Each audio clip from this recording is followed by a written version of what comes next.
Investigating the replicability of preclinical cancer biology. C'était difficile à dire. Ça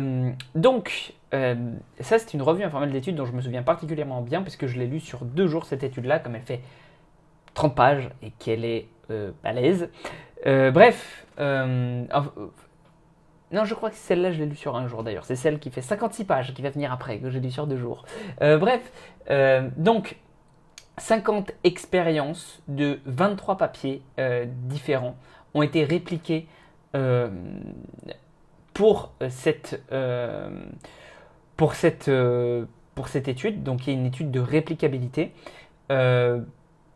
pour une réplication donc, du coup de 158 effets. Pour voir si, grosso modo, on avait une bonne réplicabilité dans le domaine de la biologie au niveau du cancer. Alors on va se dire, mais en quoi c'est intéressant pour les sciences du sport ? Eh bien, les sciences du sport, c'est de la biologie, et en fait, ça peut nous donner plein d'indications, puisque dans la recherche contre le cancer, on essaie d'être un minimum sérieux.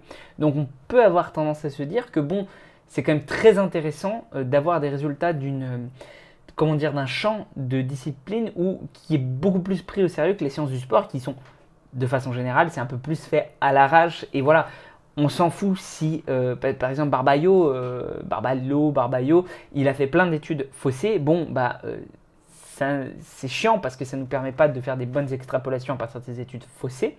Mais comment dire, c'est pas grave au point de mettre en danger la vie de personne. Au pire, on aura une moins bonne hypertrophie des quadriceps. Et donc, ça c'est une étude que m'a envoyée Mathias d'ailleurs, que je trouve géniale, cette étude-là.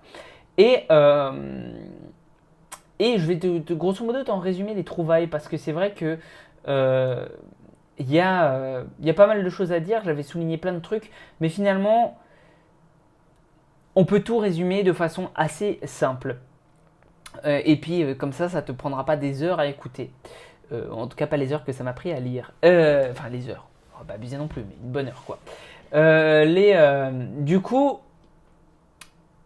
il s'avère que, en termes de réplicabilité, donc réplicabilité, je ne sais pas si tu le sais d'ailleurs, je ne sais pas si je l'ai précisé, mais ça veut dire qu'on prend une étude qui a déjà été faite, on la reproduit et on essaie de voir si on a le même effet pour voir si c'était lié peut-être à une erreur statistique, peut-être à un biais de publication, ou si c'était un vrai effet.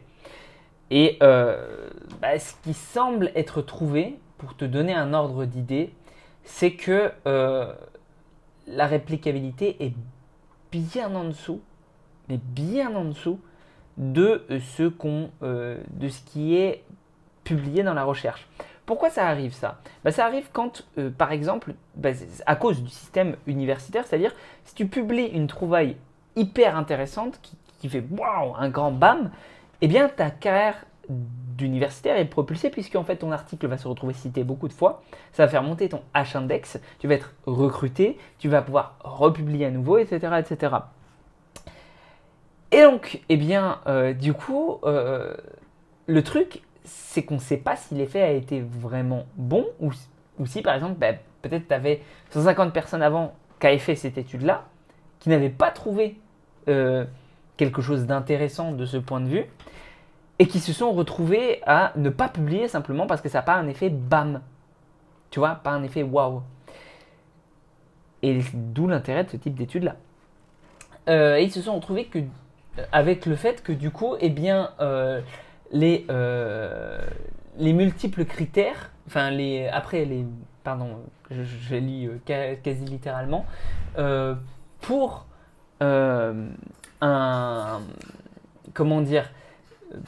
pour les effets positifs généraux, on se retrouvait avec une réplication qui était 85% inférieure à la médiane de la taille d'effet originale.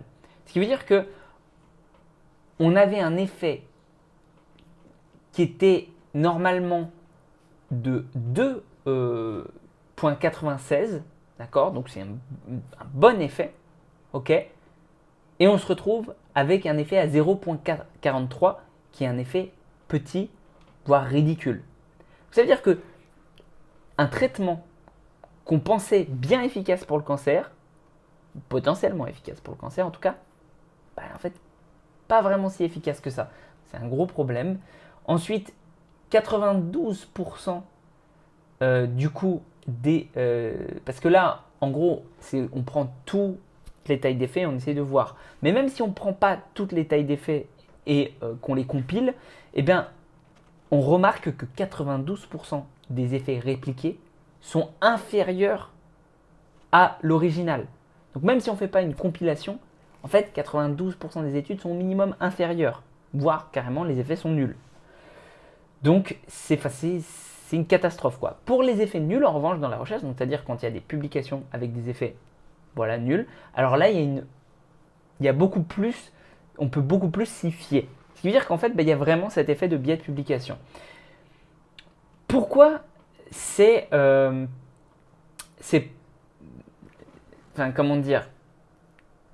problématique.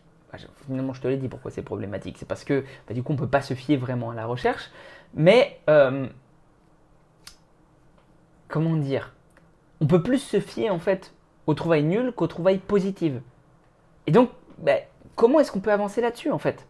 Et encore plus important, voilà, une autre question qui se pose vis-à-vis de ça, et c'est pour ça au départ qu'on en avait discuté avec Mathias d'ailleurs, c'est que là, on a pris des études, on a compilé des études humains-animaux. Mais quand on divise par études humains d'un côté et animaux de l'autre, alors on se rend compte que c'est principalement chez les animaux que ça pêche. Donc c'est-à-dire qu'en fait, on se retrouve avec des études sur les animaux qu'on va avoir tendance pourtant à pousser plus loin. On va sacrifier les animaux. Finalement, on va les sacrifier, pas un sacrifice rituel, hein, mais simplement pour avoir des résultats au niveau de la science. On doit faire une sorte de sacrifice, d'accord? On doit les tuer, voilà. Et on se retrouve, malgré le fait de les tuer, malgré le fait de pouvoir mieux contrôler les variables, à avoir des choses qui ne se répliquent pas. Donc ça pose vraiment la question de savoir si, sachant qu'en plus il y a un transfert qui est moins important, on peut moins retirer des données, on peut moins se fier aux données sur les animaux, puisque les données sur les animaux, finalement, c'est comment t'expliquer ça, ça correspond pas à un humain, hein, peut-être qu'il y a des différences, etc. Si la réplicabilité même est pas bonne chez les animaux, alors quel est l'intérêt de faire des études sur les animaux? On tue des animaux pour rien, finalement. Et c'est pour ça qu'en fait, Mathias me disait, moi je commence à être de plus en plus opposé au fait de faire des études sur les animaux si ça ne nous sert à rien. Enfin, si ça ne nous sert pas à rien, mais à peu de choses. Autant faire des études sur les humains qui sont plus réplicables. En plus, on a des comités d'éthique. Donc en règle générale, ces études-là, elles sont beaucoup plus décentes d'un point de vue simplement moral, etc. Bref, voilà, c'est la vraie question que ça pose. Et donc sur ce, prends soin de toi. Et on se retrouve pour une prochaine vidéo et j'espère que ça t'a intéressé.